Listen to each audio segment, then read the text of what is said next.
If you grew up in a place like this, or even this, you were rich. Let me explain. When we were growing up in the Caribbean, we were told one thing over and over. You were poor and the real opportunities are abroad. But what if I told you that this was one of the biggest lies ever told to us? Let me break it down. We weren't just not poor, but we were rich in ways we didn't even realize. And as the years passed, that truth became glaringly obvious. First of all, who came up with the idea that having fresh air, a backyard full of mango trees, and the freedom to run about barefooted was poverty? They had us thinking that not having the latest gadgets or fast food meant we were behind. Now, looking back, the joke is on them. While many countries were drowning in processed foods and pollution, we were eating real food straight from the land. Breadfruit roasting on an open flame, ackee and saltfish and dumpling, and ripe bananas picked fresh from the tree. Those weren't just meals, they were luxury in disguise. Organic food is now $1 billion industry abroad, but we had it for free. What a thingy. Now let's talk about health. While other nations were struggling with obesity and heart disease from their modern diet, we were running around like track stars, fueled by natural nutrients and sun-kissed fruit. Or, we were living like royalty.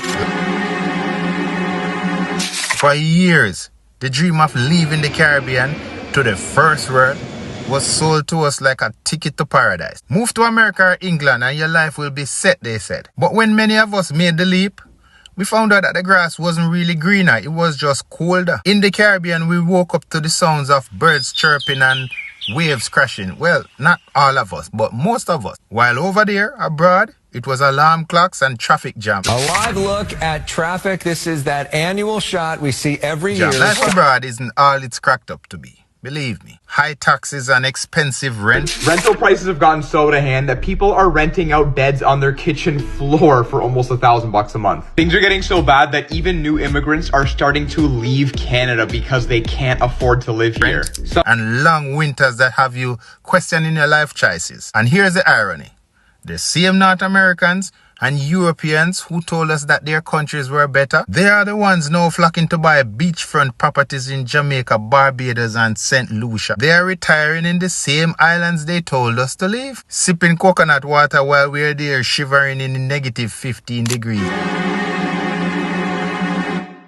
This one stung the most because it made us feel like we had to leave to make something of ourselves. Sure, the Caribbean does have its challenges. Every place does. But what we didn't realize back then was how much potential the region held.